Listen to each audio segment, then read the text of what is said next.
You ever feel like the guy who's just trying to keep it together, watching the game, knocking them back a few, grinding through work, but something deep down just feels off? Like you're stuck in a loop of anger, exhaustion, and distance from your wife, from your kids, even yourself. What if the tough guy routine isn't strength, but a shield? Adam Kasix knows that mask well. He wore it, and it nearly cost him everything his marriage, his kids. But he didn't stop there. Adam faced the beast inside. Not just the PTSD, not just the fallout from war, but the version of himself he built to survive it. Today, he coaches men through that same transformation, out of the warrior mode that no longer serves them and into the kind of man they actually want to be. This episode is raw and real. You'll hear about addiction, identity, fatherhood, and how the false image of strength is holding too many men back from actual healing. But before we dive into this episode, make sure you're subscribed to the email newsletter at driveonpodcast.com/subscribe. You'll get my 5 favorite episodes sent straight to your inbox. No fluff, just the best insights to help you drive on. I also want to take a moment to raise awareness for something deeply important to our community, the Global War on Terrorism Memorial Foundation. This organization is working to build a permanent national memorial in Washington, D.C. to honor the service members, families, and civilians impacted by the global war on terrorism. This memorial serves as both a tribute to those who served and a way to ensure their sacrifices are recognized and remembered for generations to come. If you want to learn more or find out how you can support the mission, visit gwatmemorialfoundation.org. Now let's get into today's episode.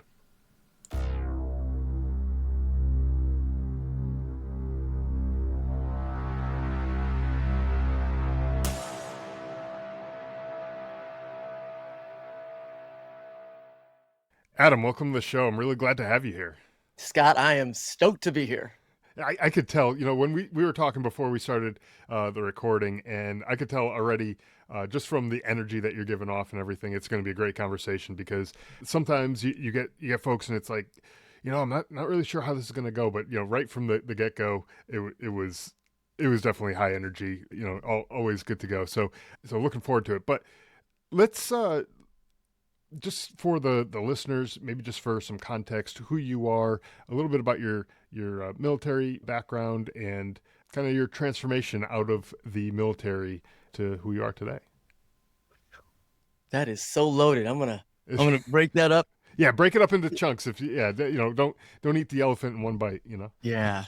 So who am I, man? I'm a soul trying to make its way in this deal. I've had 2 enlistments, both in the Army. I was signed up for the Marines very, very early at 17 years old and realized that I needed to go a different way. That was for me. So we changed the paperwork last minute, but I did. I joined at 17, and that's some of the military. And a lot of that was inspired actually by my grandfather, who was an Omaha Beach veteran. And I think in 41, no, I don't know if he was D-Day early, but he was there. He was part of that offensive. Okay. And then, came home to Alabama, went up to Detroit and started our line. But so between him and just something in me, I saw Glory as part of an 8th grade movie deal at school in junior high. And I'm watching Morgan Freeman and Denzel Washington and these dudes, like whatever they were doing in the Civil War. I don't even know the history of it, but that movie that actually inspired me to believe like I'm going to follow Grandpa. So, there was something ingrained in me there. But the story of why probably we should be talking today, and a lot of what I've been shown to overcome and thrive through the darkness and come out of the other side, that had to do with the second enlistment when I deployed. But, man, the bullet points of who we are, like when we're out here, especially we're out here in the media circuit doing things, and we have voices and messages, and we got brands and all this stuff. Like I look at the highlights of what people put down, and I realized a long time ago, I cannot compete with most people's highlights for highlights. Pound for pound, my highlight list is not in good shape. But I'm a big fan of martial arts. I don't practice anything currently. I have, but I do more watching and studying the philosophies of the Book of the Five Rings and like different things, and I incorporate that with my faith. But in there, I'm like, I think I need to use the counter punch method and use the weight of my opponent against, like, I can't do the highlights. So I started actually putting my lowlights as the lead, and I Okay. would put them in my email list as my signature or my email signature.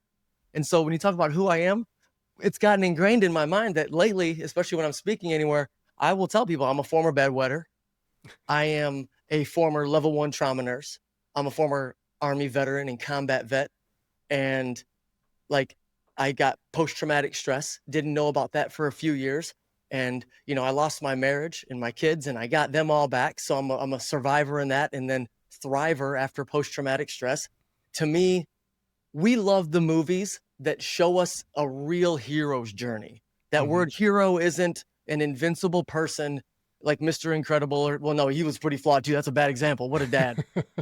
I'm striving to be like Mr. Incredible. He's super flawed, but he's still on it. But we do like the superhero thing or the hero's journey. I think a lot of us, especially those who probably consider ourselves sheepdogs to some degree, we're protectors, we are warriors.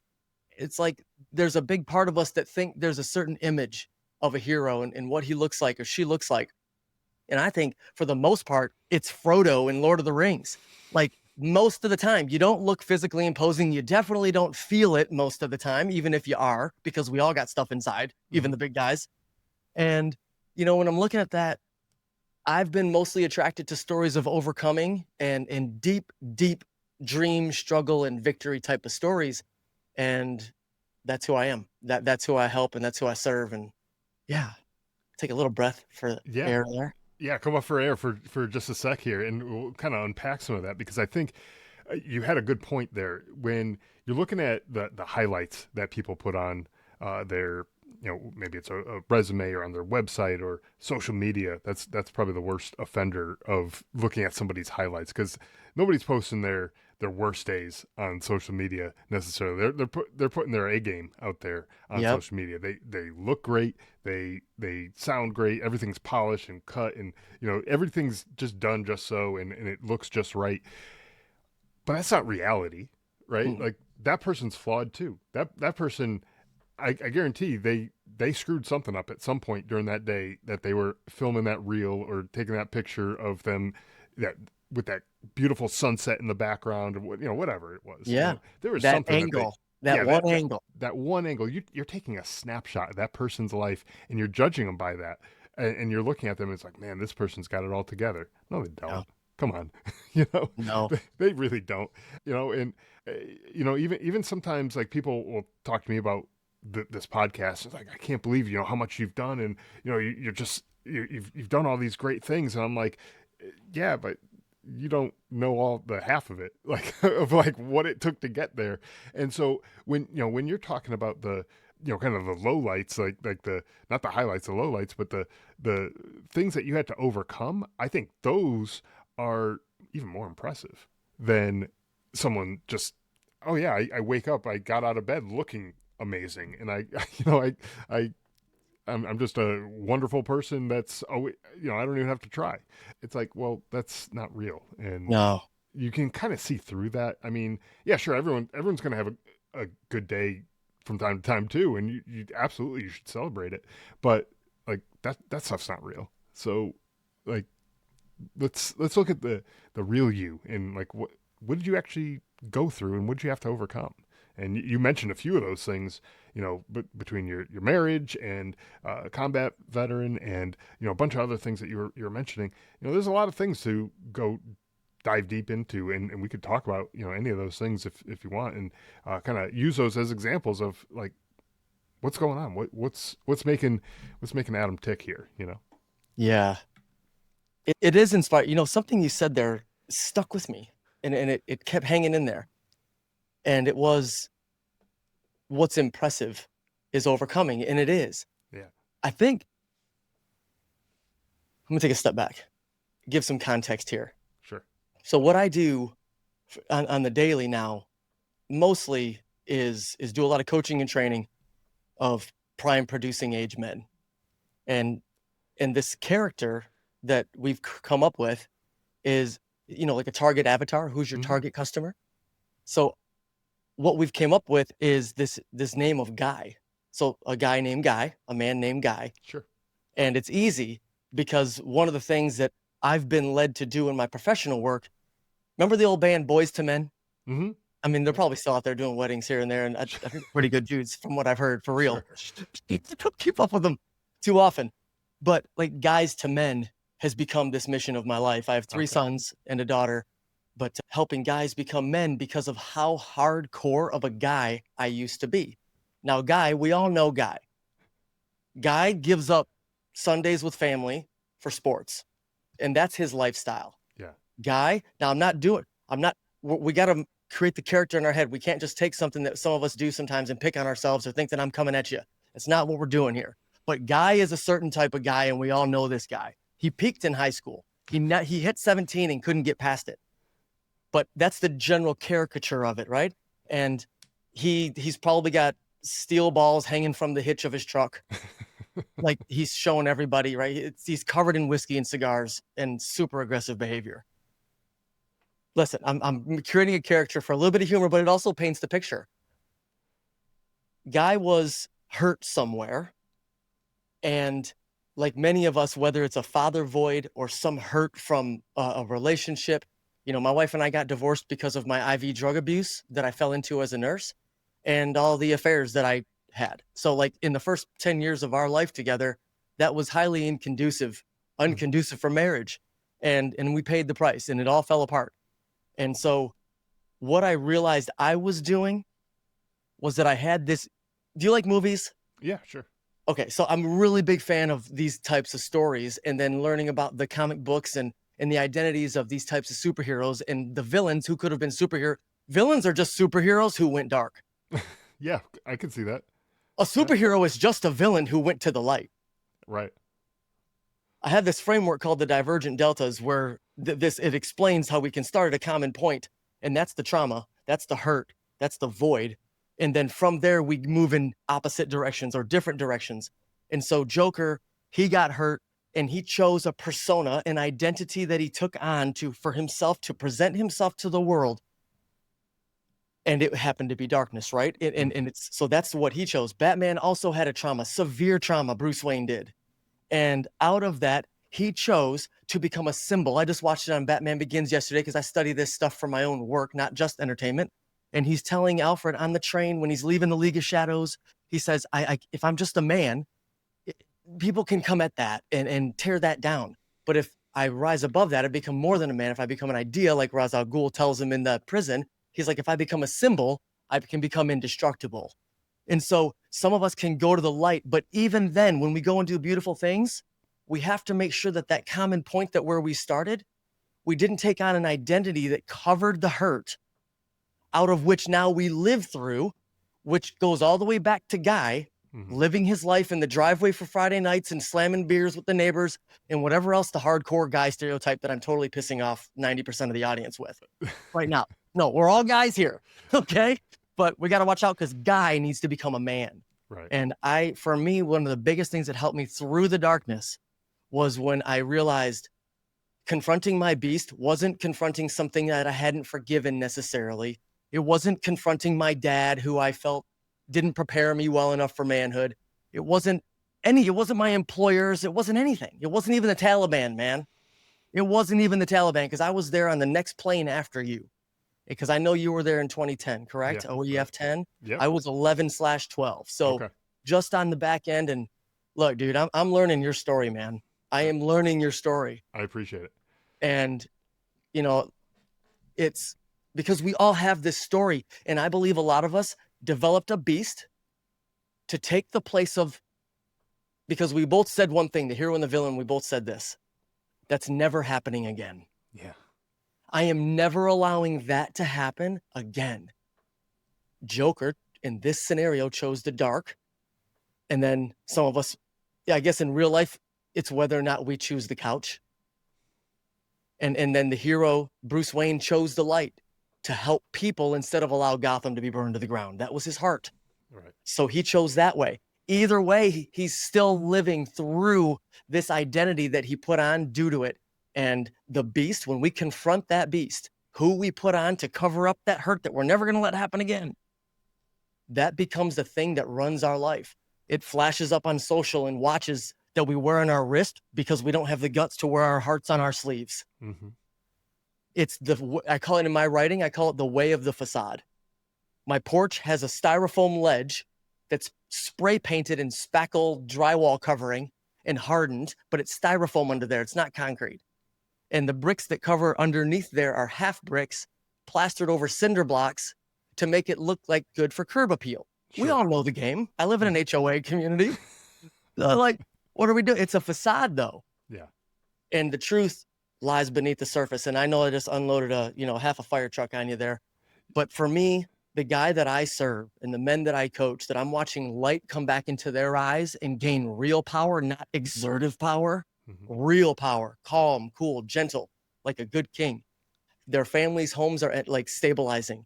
What I'm seeing is that they found themselves in a place in life at a certain point in their life, at a certain age, at a certain season that they never saw coming. They never expected, and they sure didn't plan for.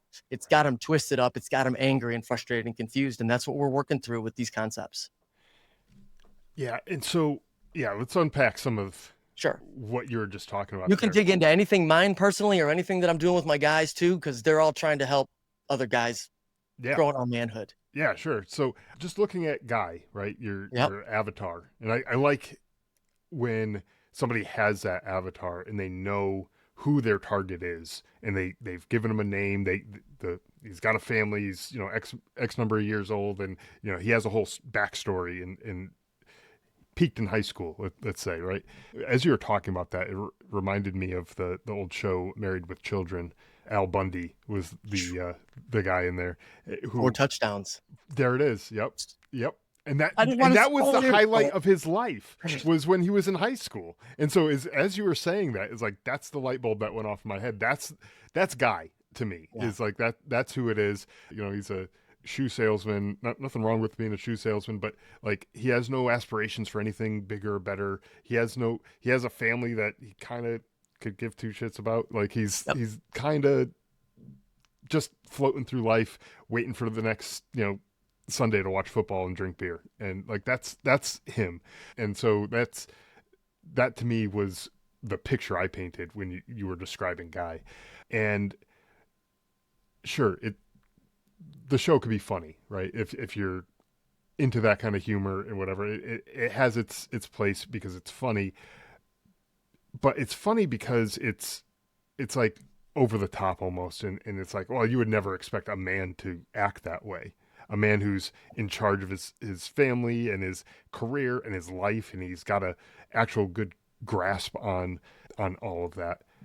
Yeah. That's not how a man is actually going to act. That's how Guy acts, right? Yep. And that's the description, right? And so, looking at that, all the things that go wrong in this guy's life. I like that. I like that you use Guy because it's a good word. Man, I'm telling you, what comes out of me, one of my coaches is always giving me a hard time for, like, you got to get better at tooting your own horn or something. He thinks it's a belief issue, and I'm not opposed to it. It might be. We all got them.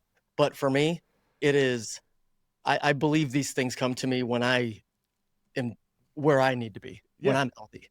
Well, and I think that's true with a lot of things that we feel like it happened to me, like it came to me, or it just happened and it occurred.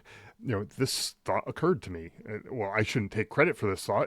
It occurred to me, and you should take credit for it because it was your thought. It was your awareness that grabbed it, right? Right, exactly. And it might have been floating out there, but like you said, your awareness latched on and grabbed onto it. And so, anyways, Guy, looking at that, I feel like when a lot of guys get out of the military, we're still guys, right? And not everybody, for sure, but there's definitely a segment of this population, this veteran population, that are still guys. They still are not really sure what to do with their life after the military. And it's easier.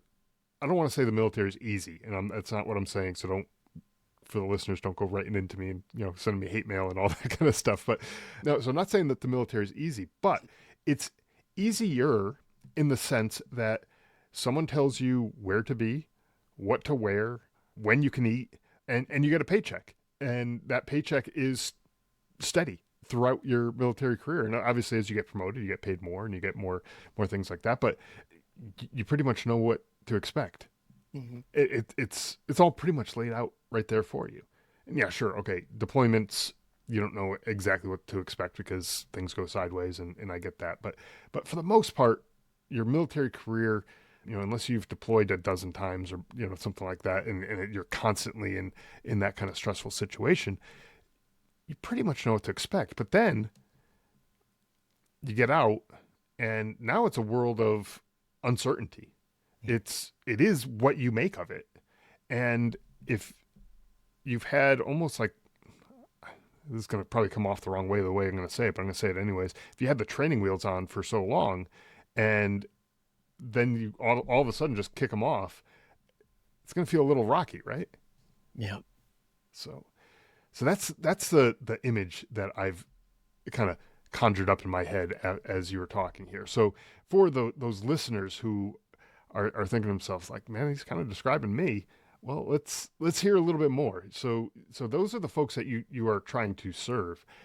What is it that you're doing with those guys and turning them into men?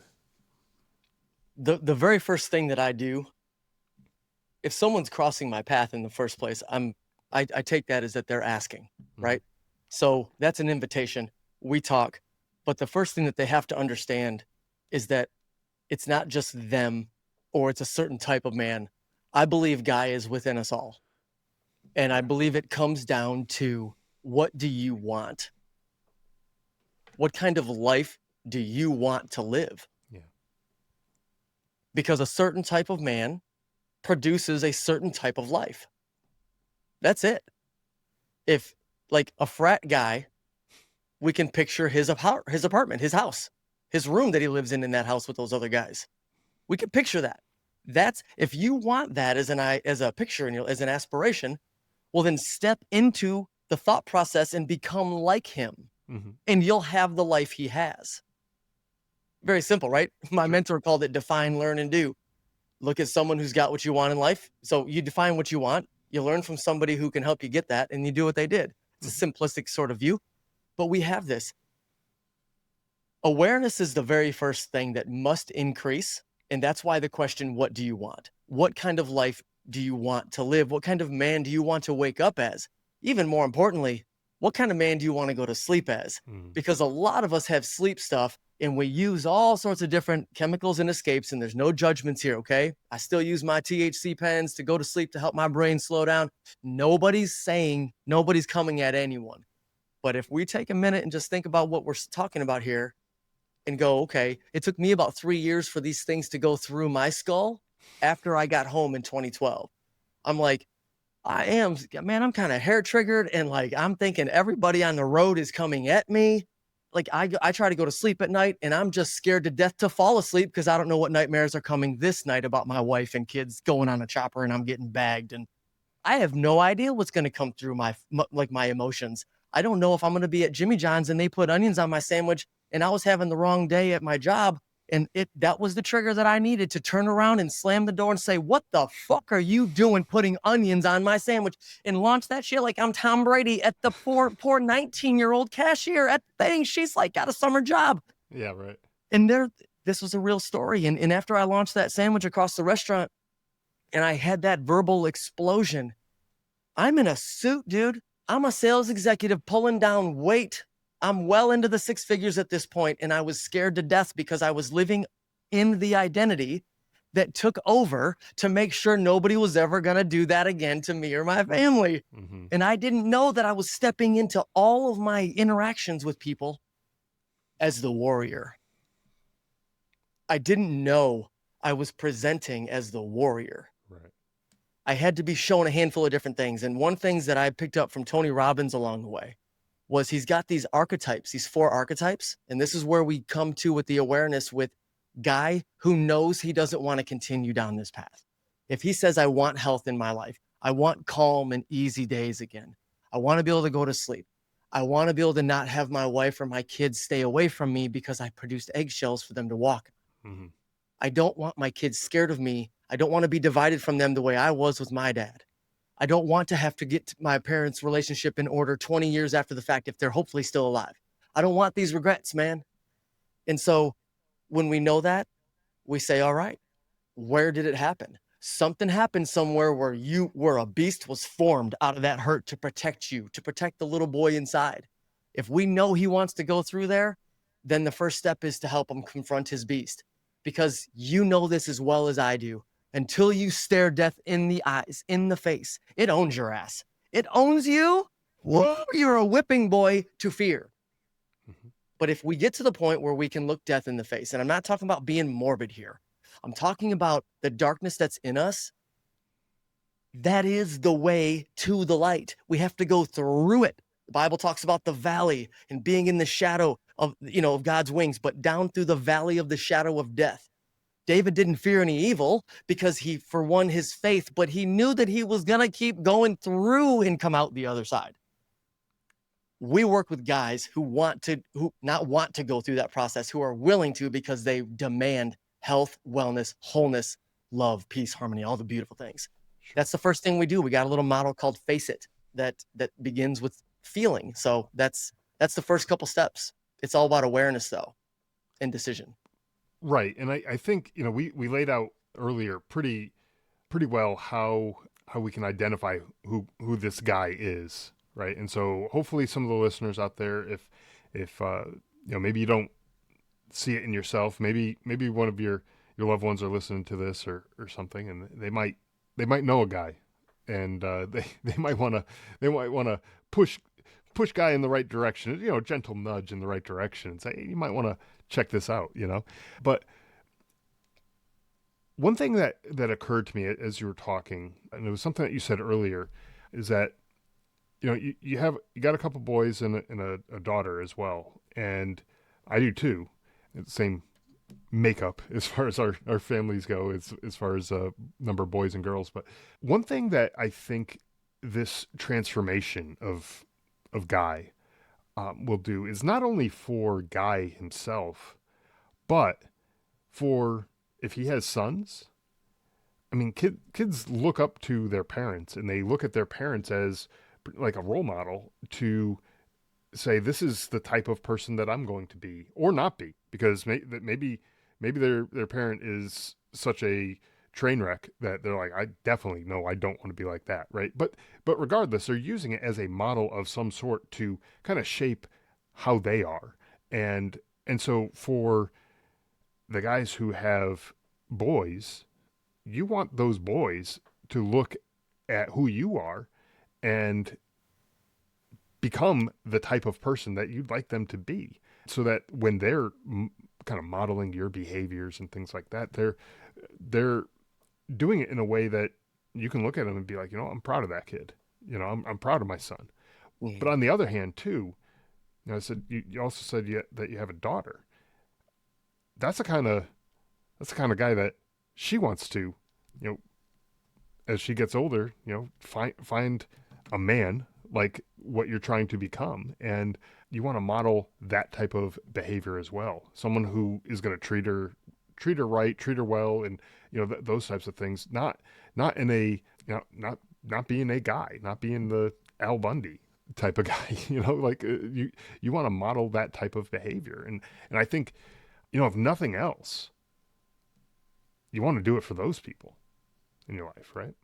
Man, that is, it's the third most driving force in my entire life. What you're dancing all over right now. Yeah.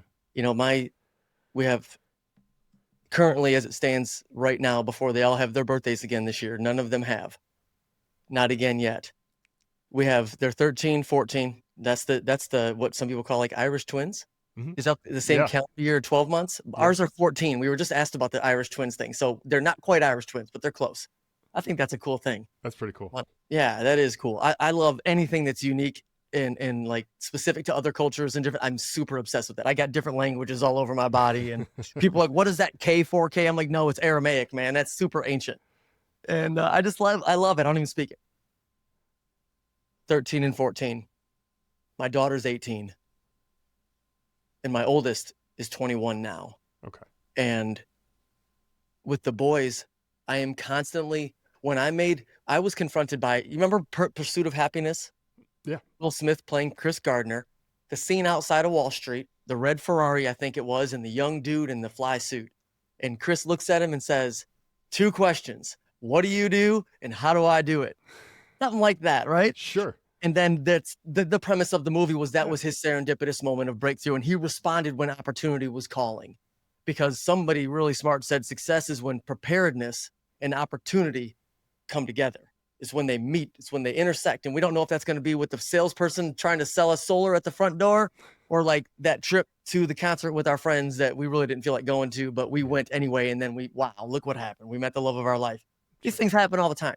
I met a guy who I wanted to help me get out of my nursing career because he had business success mentoring other men to create passive income and systems and set up business stuff. I'm like, I want you to help me. He's like, all right, I will. And there's a whole big old story to this. But essentially, he said, now this was at the end of 4 years, coming toward the end of 4 years of IV drug abuse, affairs, not living with my wife anymore. And we didn't know it at the moment, but I was about a month away from our divorce finalizing. Because then it finalized later on Valentine's Day of all days. To this day, we send each other divorce anniversary cards on Valentine's Day because we got remarried. I'm not trying to be a sicko here. She's my 2-time wife. But anyway, he says, I'm glad to help you. First thing I want you to do is go ask your wife for forgiveness and beg for your family back. Wild. Never saw that coming, right? And so what he did basically was confront me with my beast in a way that I wasn't ready for or expecting. The long and short, surprise, surprise, spoiler alert, right? Like, I responded to that. For the first time in my life, I owned my actions as a man. And out of that, my son was at that time 3 and my daughter was 6 months old. My oldest 2 that are 21 and 18 now. They were like, I had visions of them disrespecting me when they were 30 and 40 years old because I came around with my other family, because I left them and their mom. Like, I was given visions of these things, meeting my daughter when she's 32 with 3 kids and a husband at my son's house for Thanksgiving. It shook me to my core.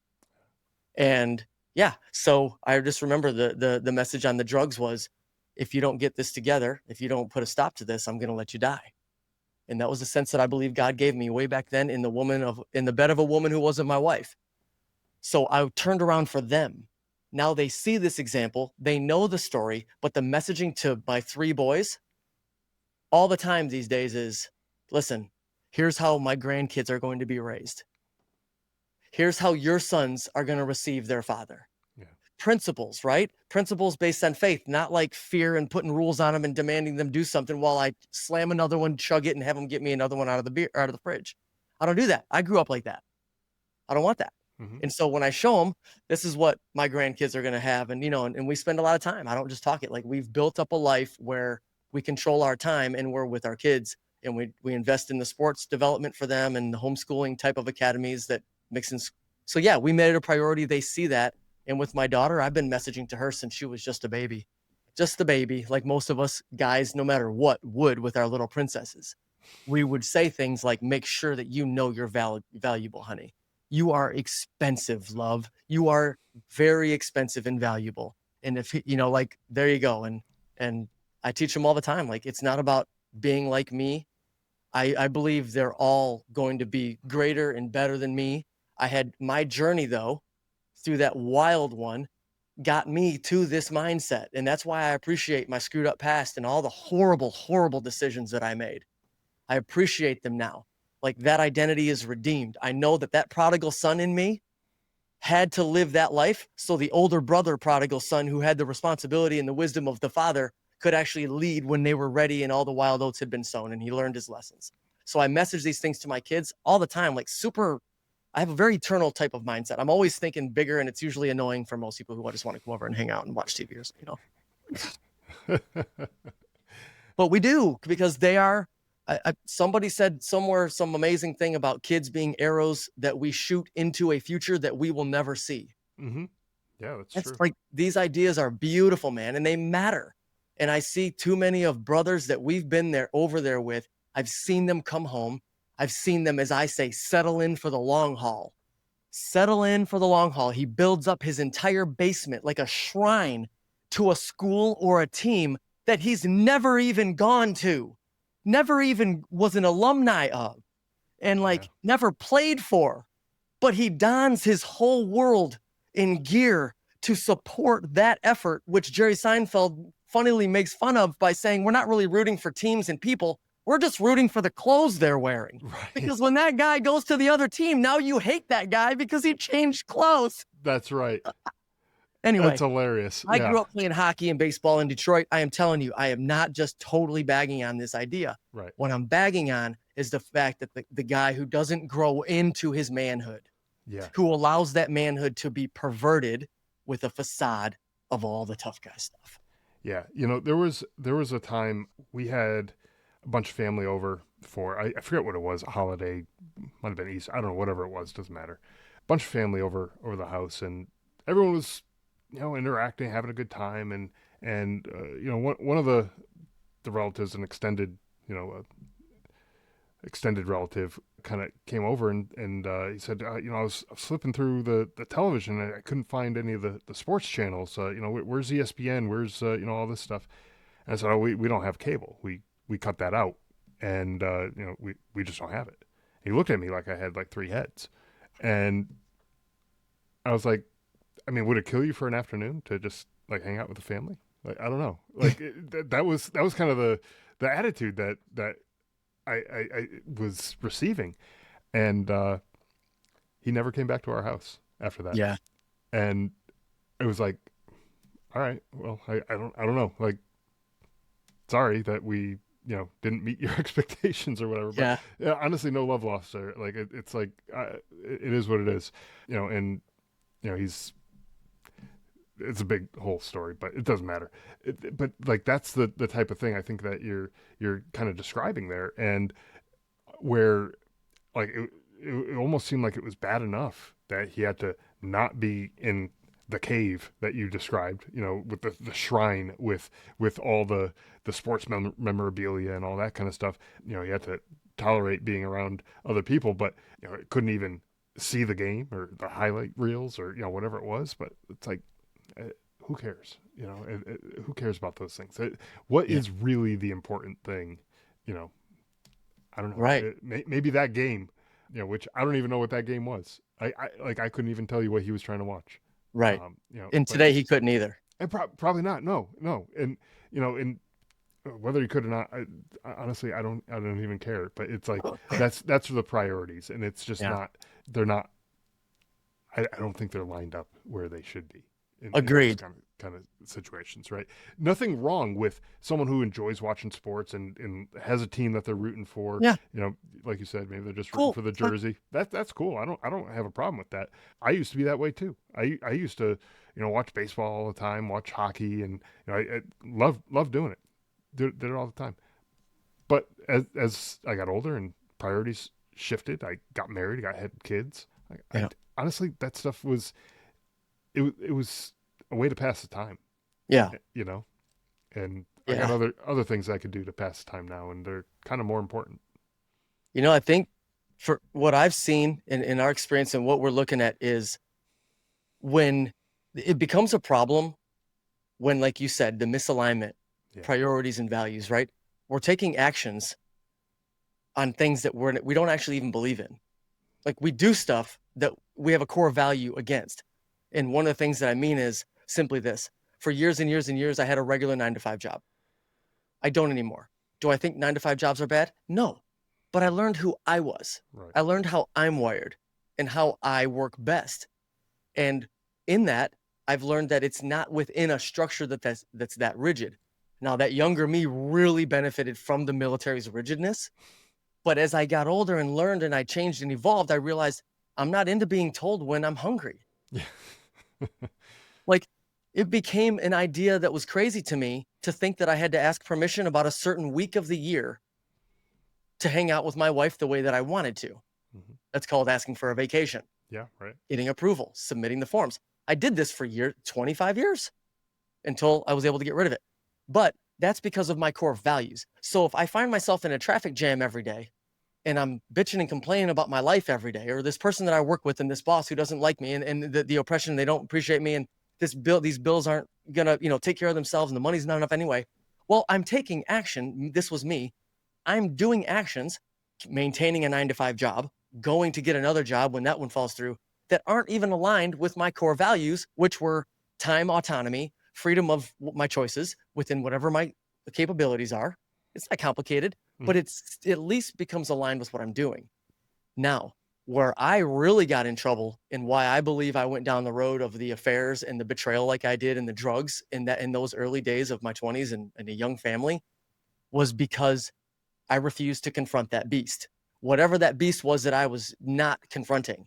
So when I've seen a brother come home from overseas and he refused to confront his beast, instead just dove into 6-packs or 12-packs in cases and Sunday and Saturday football and like in all the things. And then I watched the divide between him and his children grow bigger, or he walks by his teenage daughter and bumps her with a shoulder and knocks her to the side and doesn't apologize and looks at her like he's a dude in a locker room. And I want to be like, bro, what are you thinking, man? And now I want to warrior up on him in protection of her. But he's not. He's violating who he is in the core. And I happen to know a very specific person that I'm describing. And so I'm safe to say these things. It's a violation of what he believes on the inside. And so now he hates himself even more. And the cycle perpetuates. Yeah. And so the escapism gets more extreme no matter what it looks like. Yeah, I was just going to say that becomes a vicious cycle that snowballs into something. It's going to shred that household apart. Yeah, exactly. Yep. And there's a cure. There's an antidote to this poison, right?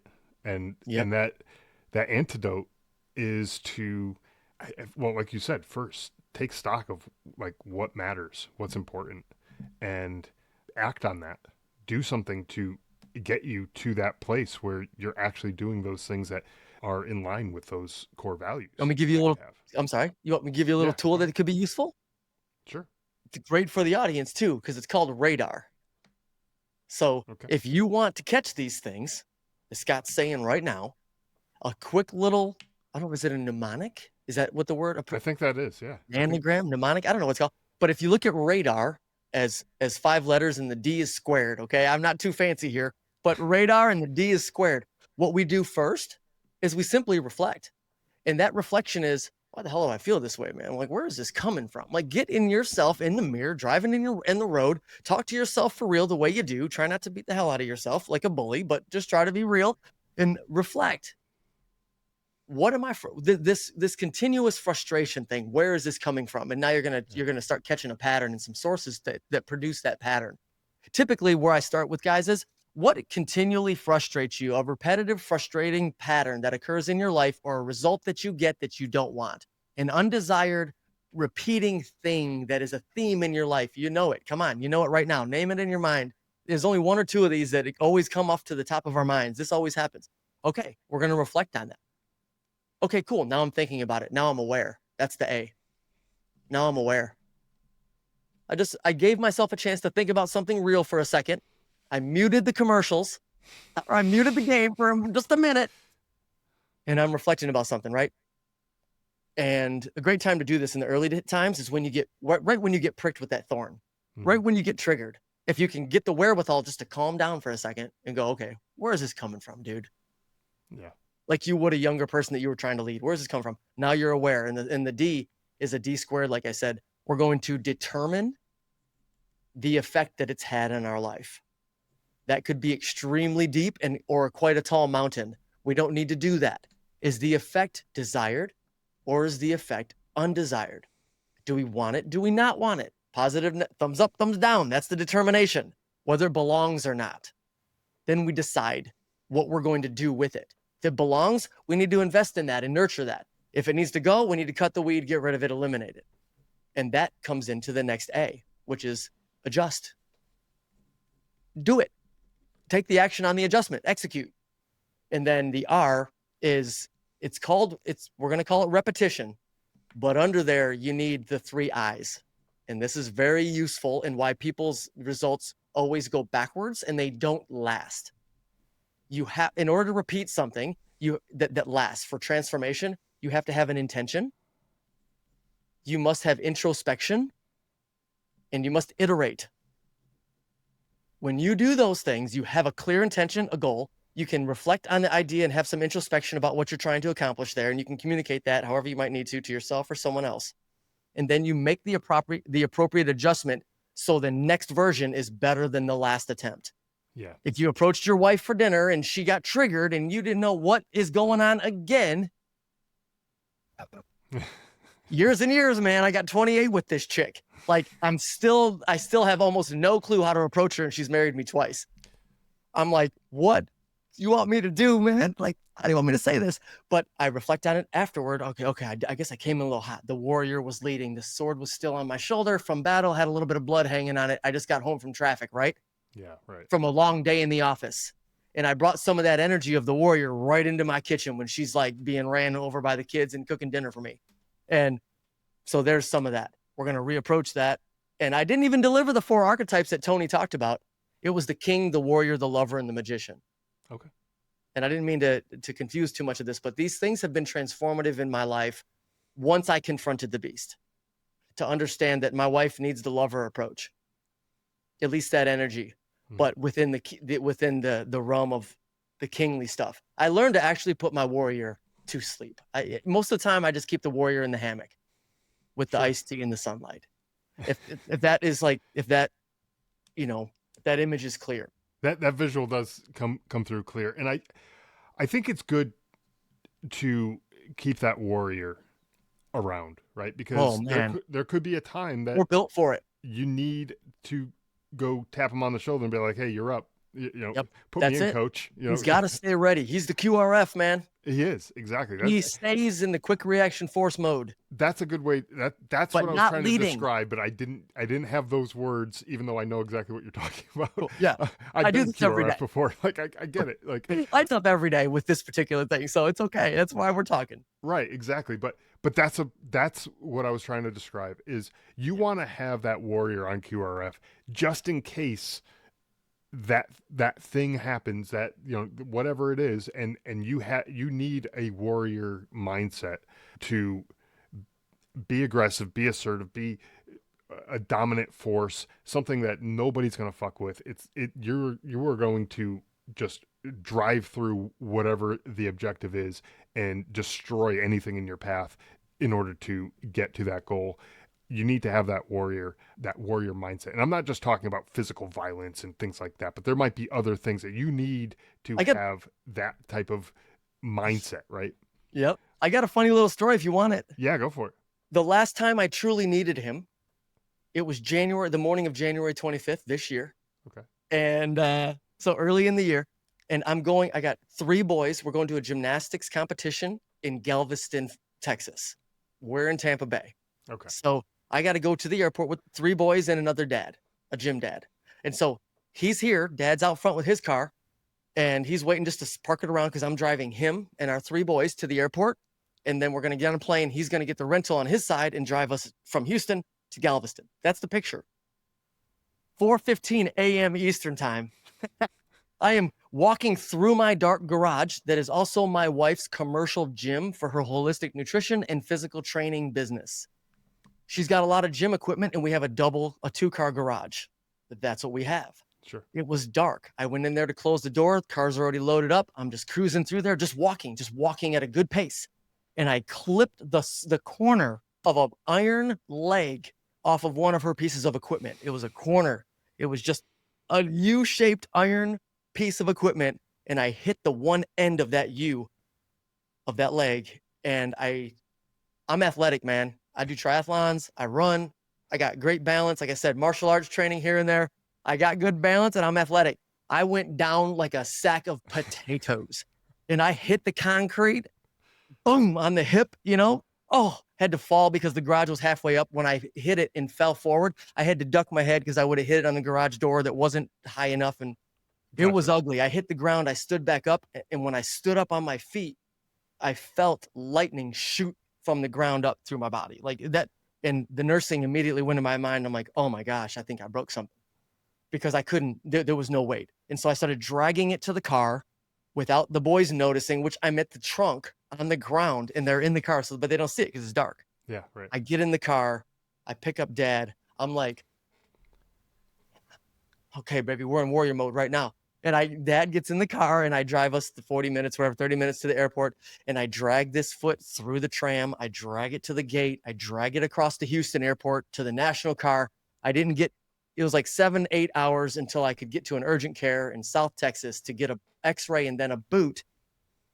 Anyway, I'm still on a broken foot, but the warrior, I took a picture. That picture behind me on the TV says "Conquer Your Beast" on it, and it's the picture I took at 6:22 a.m. that morning, sitting on the plane, getting settled in, and I got this pain of this broken bone in my mouth, like you can see it on my face. But the warrior was leading that morning, and one of the big things is that I learned was I don't need to lead with warrior in my home Yeah, unless someone attempts to invade that space. right. And that might be a family member, an extended something, if they get a little crazy out of line and whatever. But most of the time, it has to do with actual threats, Hmm. real threats like that. And so I know that when the warrior, it's time for him. Most of the time, it's just to push through something like that, so Yep. we can at least have a good story and a good trip. But most of the time, he's getting in the way and he's hurting us. And that's the never quit mindset. The warrior in you came out. Your mission was to get your kids to Texas and get them to that competition, and that was the mission. And so it's that always placing the mission first kind of mindset. And yeah, sure, you might have messed yourself up, you might have had a broken bone, you might have been in some agonizing pain, but there's a mission there, and you're not going to just quit on your kids. So the war, that's what I was talking about. There's other things, like you're not necessarily, looking at a threat like the Taliban in that kind of situation, but you're still going to use that mindset to push through, right? But that's few and far between. Most of us don't need to do that on a daily basis. We don't need to have that warrior constantly on guard, standing in the guard tower, ready to pick off targets as they're coming towards us. We don't have to worry about suicide bombers, and we don't have to worry about any of that kind of stuff. I mean, when's the last time that's happened in the United States? It's few and far between. Yeah, sure. There are shootings. There's things that happen. There's home invasions. There's those things that do happen, but for the vast majority of the population, that's not a thing that you're really going to have to be concerned about. But if you need it, that guy is still in you, right? Mm-hmm. But it's okay to let him, like you said, hang out in the hammock. Keep bringing him his lemonade or iced tea or Yeah. whatever it is that he's drinking, and just enjoy retirement. And he Yeah. can come back out. He's in a consultative position now. Yeah, there it It's is. Yeah, primarily consultative. yeah, exactly. Yes. So that's a good way to think of it. But he can come back out on QRF if he needs to. So that 100%. so that's a great way to think about it. We don't need that. No. And no matter what we've been through, the traumatic incidents that we might have gone through, that the listeners have gone through, and all that, like, this is not something that we need constantly in our lives. So what is, again, going back to what you were saying before, what is that new persona that we're going to take on? Who is that person that we are looking at? It's like, that person is what I want to be. That they have, the job, the family, the whatever it is that I want. That's what I want to be.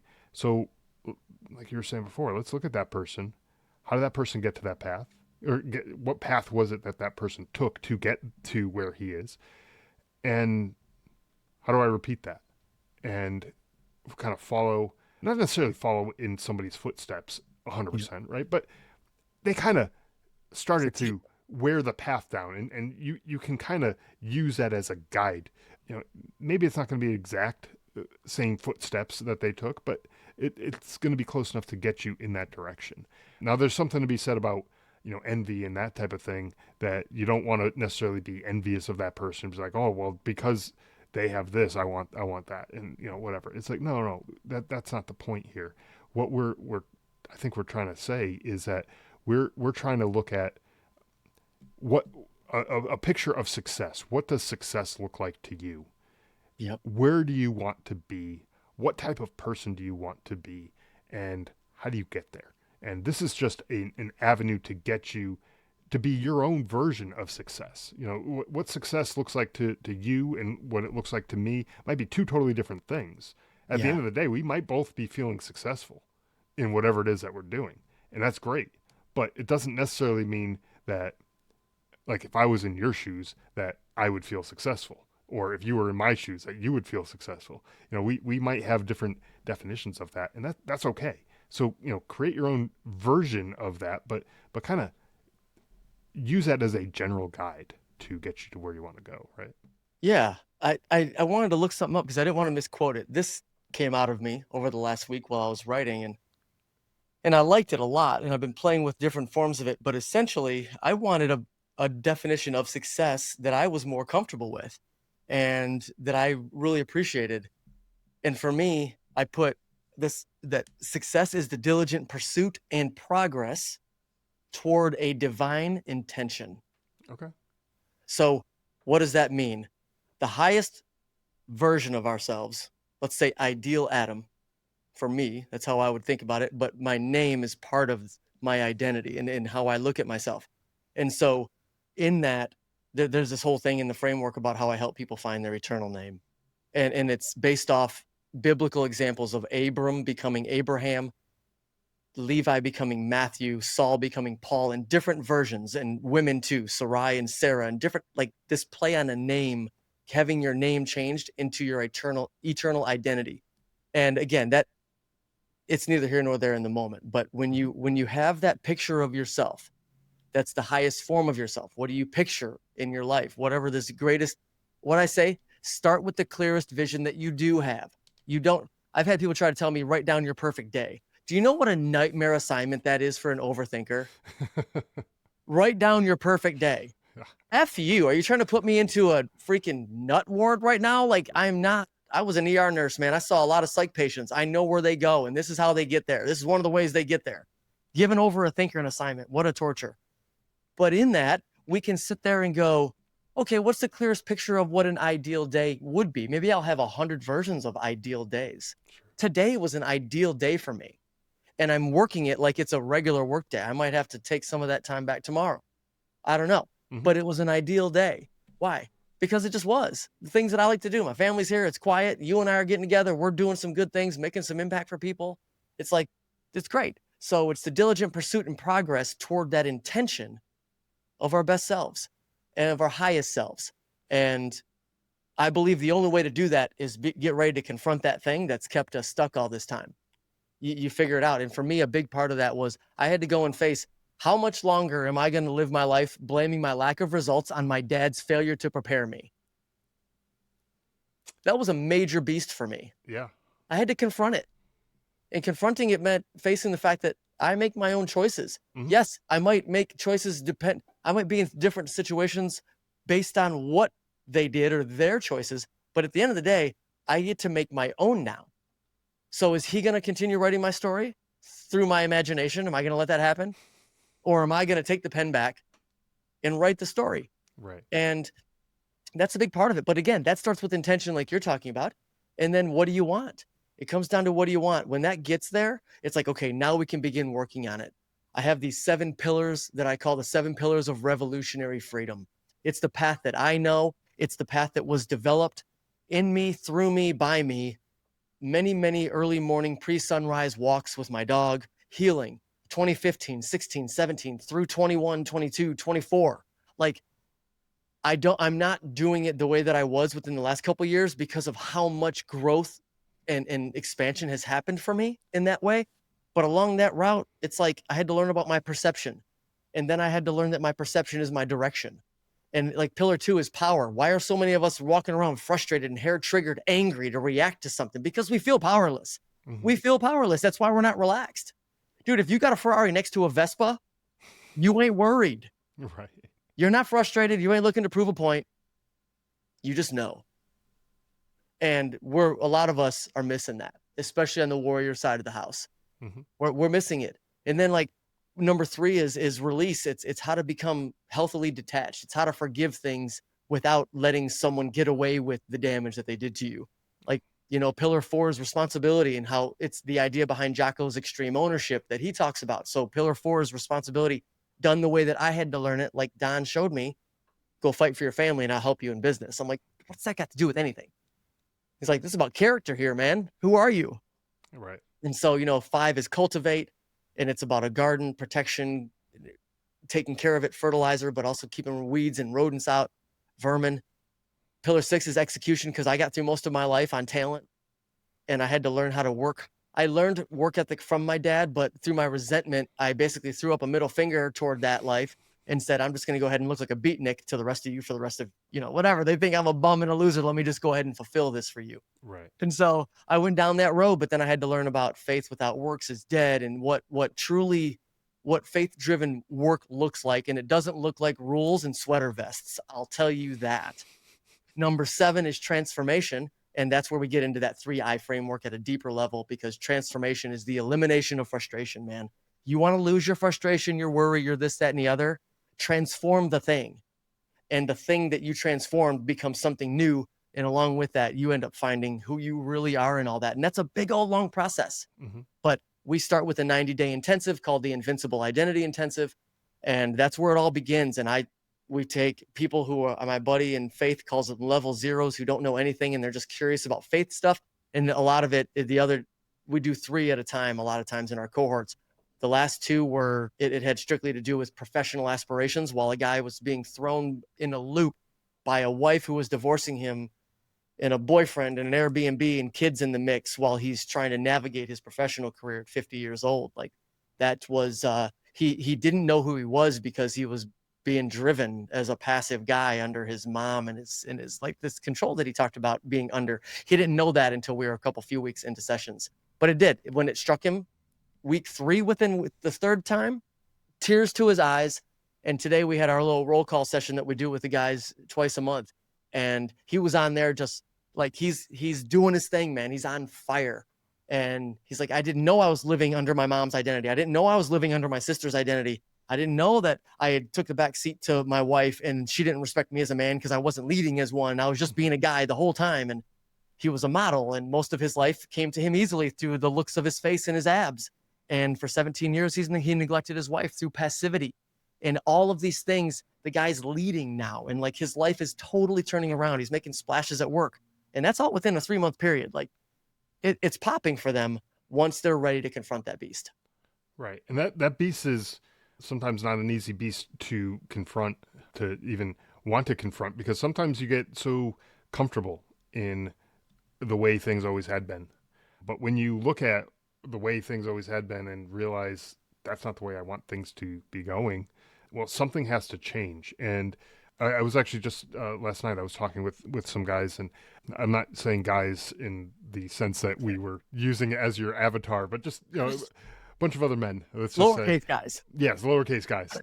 And so, they were talking about how, if there's people out there who they go and ask for help. Maybe they go to therapy, right? And they are going into therapy, and then they get frustrated with the therapist. It's, oh, this therapist isn't helping. But sometimes it's that the therapist isn't just going to be a yes man kind of thing and just validate everything that you're saying, because sometimes the stuff you're saying is pretty fucked up, and Yep.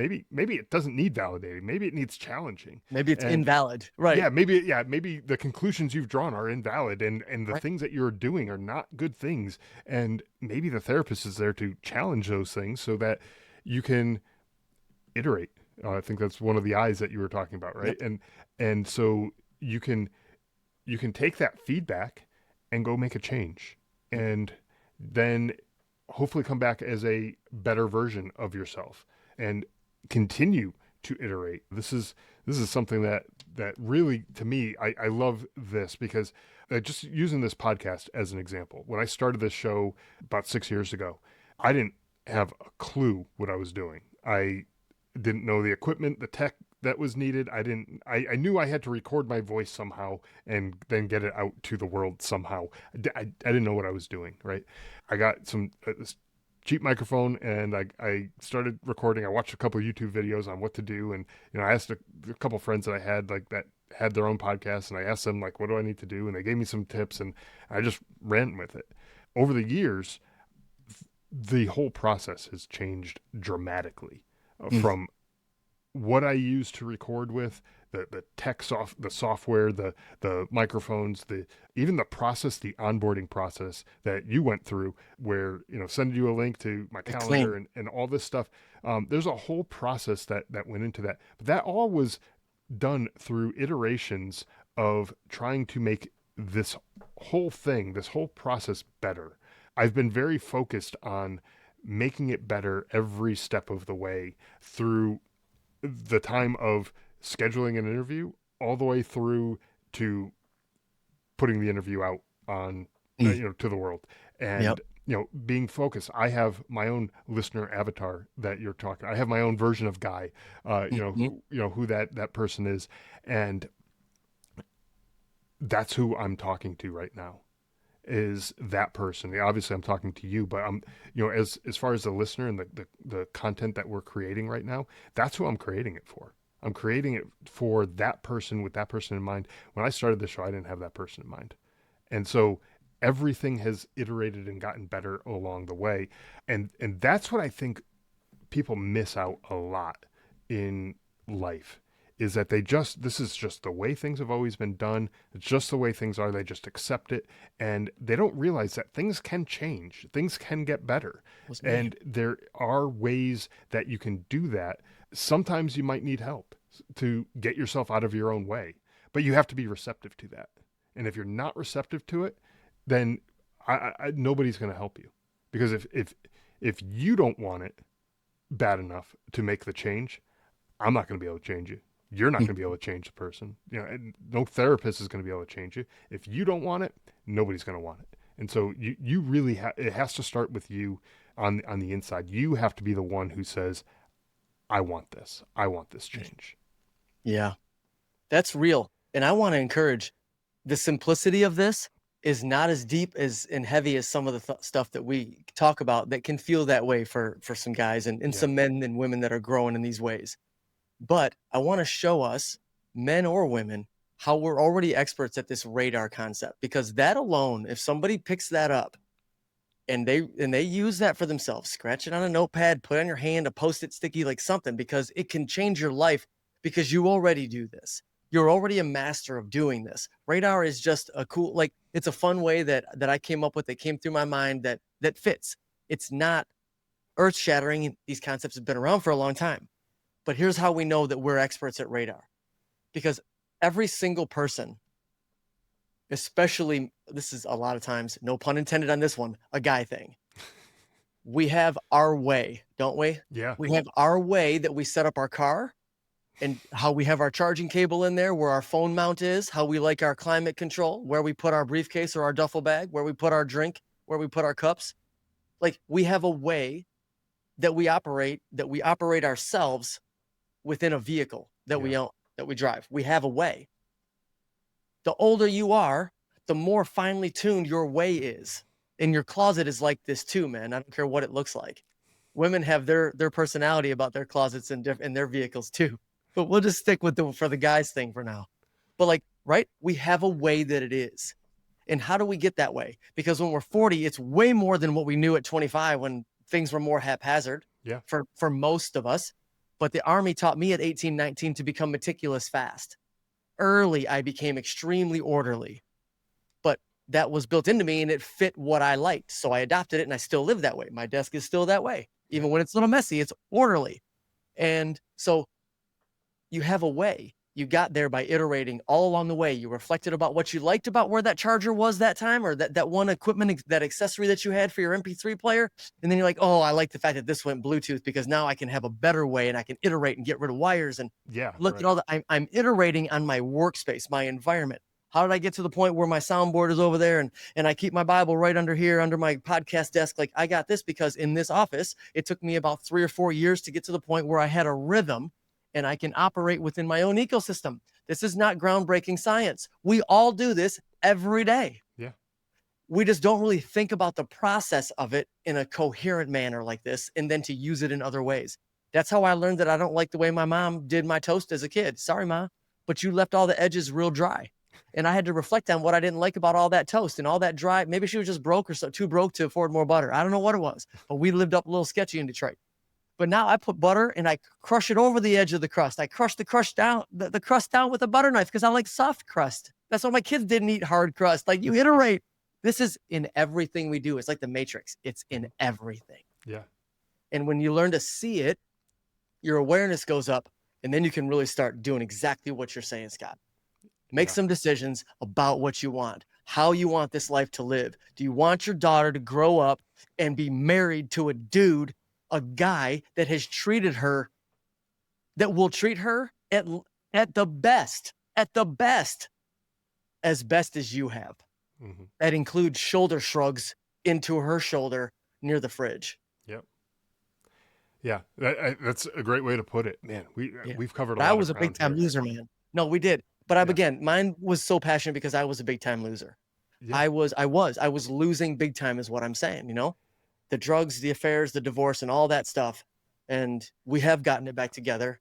It came through those choices. It came through me getting confronted with the beast and then deciding, okay, I have a choice to make about the kind of life I'm going after. And we can't let all the deep and heavy stuff complicate it, because it's not complicated. It's really What do you not. want? Make Yeah. a decision. But And then we find some do people that can help, right? We do that a lot to ourselves. We overcomplicate these things, and Yep. it's simple if we can get out of our own way and Yeah, allow we want to allow it explain to our work. inaction. Yeah. We just want to excuse away why we didn't do something. Mm-hmm. Some of us have that disease that we got to overcome. Yeah, exactly. Yeah. I mean, it happens, Yeah, dude, I'm not a doctor, I don't have a license in this stuff. I know my own journey, and then I've been pouring into other people for years, and I get the feedback, and I see, and just like you, I have a certain person that I'm going after to help. And man, hopefully some of this rings a bell for people and just inspires some of that action. It's not about envy. It's not about looking at the highlights, or this dude wants to be clever and use lowlights because bedwetter is shocking. I know it's part of my personality, but I'm comfortable. It's like, what do you want to do? It's decision time. It is.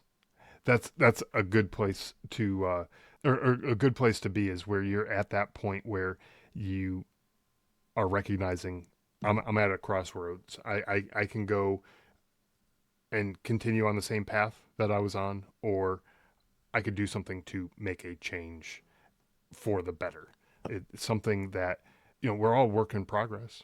None of us are even the most successful people in the world are still a work in progress. They're still iterating and still making moves and changes and doing things to get better. They're not just going to remain stagnant and, I've made it to a certain point, so now I'm just going to coast and, just live my days out like, like a guy, Right. You're gonna continue to, you're gonna see the success, and you're gonna say, hey, you know what, that success kind of tastes good. I want a little more of that. Yeah. And you're gonna keep on pushing in the right direction. And You become a man you're proud of. yeah, and it's not easy at first. Maybe, depending on where you're coming from, you might not even see a path to get to become, that transition from guy to a man. You may not even see that, but it's there if you're open to it. Yeah. And I think that's a good place to wrap this up. I think this has been a powerful conversation. I knew it from the beginning. Like I said in the very beginning of this conversation, like when we first got on this call before we started recording, I was like, yeah, this is gonna be a good conversation, and I think it absolutely was. So I'll tell you right here, I would be honored, and I'll say it out loud. You can keep it if you want or get rid of it. But so I do have a show. Yeah. It's been around for some time. It's quiet, and I'm not going to promote it now. And I know you'd be graceful and allow that. But Of course. when that gets up and gets moving with the professionals that are helping me curate it into something that has real substantial clarity and messaging, because we're at almost 70 episodes on it. Okay. But it was all me and haphazard, and not haphazard. I just didn't have the consistency of the messaging that I have now, because it took me some time to figure out and hone the problems I was actually helping people solve. Sure. And even if it's somewhat cloudy today, it shouldn't be cloudy. It should just feel like a higher view, right? There's much more specifics, but these are already heavy topics. We're already an hour plus in. Yeah. And it's like, when you look at these things, you can only do so much at one time. That's right. But I would love to have you come on our show Yeah, down sure. the road when it's respectable and worth your time, and you know what I mean? And you You can bet. get the Yeah. the juice out of the squeeze. So, and you know, to get more people out there too, because I have a good crossover mix that would love to hear your story, and Yeah, you especially bet. with the book out and promote that in the mission. Yeah, absolutely. And I would love to. I would love to do that, but I'd also love for you to tell folks where they can go to, maybe find out more information about you and what you do if they're looking for a little help to, kind of kick that guy out of their life and get the man, in their life. Yeah, I'm gonna give 2 simple resources, Sure. and it is best for the person, and they're not typical, but I'll say number 1 is, if this resonated today with you, I would like to have a just a short chat and get to know you and some of your story and hear where you're at. We can discuss potential solutions. We can discuss other resources that I know of in the network that I have. If if I'm not a fit, if you're not looking for something right now, you just want ideas. But this is what we would call a discovery call. I'll Gotcha. give you a couple pointers if you want to throw me something, and I'll do it. I'm not going to expect anything, and we can go that route. I call it a coffee chat, and that's at chat.adamkasix.com/coffee. And Perfect. then the other place, nice and abundant amount of information, is at my YouTube channel, which I'm actively looking to grow and promote because our messaging is getting stronger. We're starting to get 1,000+ views after just a half an hour on some shorts. We're getting some more of that. So we know the messaging's honing in to reach the right people that we're trying to reach. And you have a good net and funnel for that here.